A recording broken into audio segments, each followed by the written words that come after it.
We founded CDP in the year 2000 because we wanted to help institutional investors understand who were going to be the winners and losers in a world with climate change. Regrettably, the science is making it increasingly clear that this is one of, if not the greatest challenge that we as a civilization face on the planet in the 21st century. Climate change is a major issue for investors because it's one of those challenges that's just not priced. If we ignore it, we actually ignore the real challenge of what is value. CDP now represents 822 investors with some $95 trillion of assets, which is more than the GDP of the world. It's a tremendous platform that has really helped transform corporate governance on carbon management by bringing transparency and accountability to this critical challenge. Over the past 5 years, we've seen a huge increase in companies taking advantage of energy efficiency technology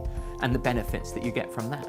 We are also seeing companies beginning to adopt science-based targets. And those are emissions reduction targets that are required to keep us within a 2 degrees centigrade temperature rise. Data is absolutely essential for reaching knowledge-based decisions. Without data, we're simply involved in guesswork. It gives us an ability to benchmark our performance against peers, and that's a good thing to be able to do. It also helps provide input to continuous improvement for us in terms of areas that we have that we can improve upon.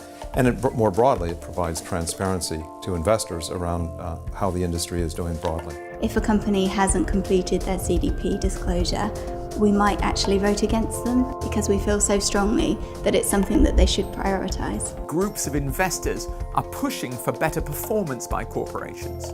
And a great example of that is the Aiming for A coalition, where investors ask companies to try and get an A grade in the CDP scoring. Investor attitudes have changed over the last 5 years because there's increased recognition that there are environmental limits to economic growth. Climate change resolutions at the AGMs of Shell, BP and Statoil specifically mentioned CDP and were supported by over 98% of the shareholders in each company. And the Bank of England has called on investors to be cautious that they may be at risk of stranded assets with regard to climate change, and the bank has encouraged better disclosure to investors on these issues. At the heart of this is working out how we can dematerialize economic growth. Our economies will continue to grow and develop, but they're going to have to reduce resource consumption at the same time. That's going to take wit and skill and wisdom, energy and entrepreneurial zeal, and I know we can do it. As CDP continues to grow and represent voices of investors, this central repository for this information will prove vital.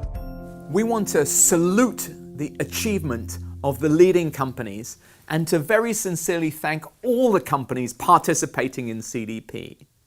We must take action to decarbonize our economies, and we can do this. We have the technologies and the organization. And together, we will deliver sustainable economies, both for this generation and for future generations.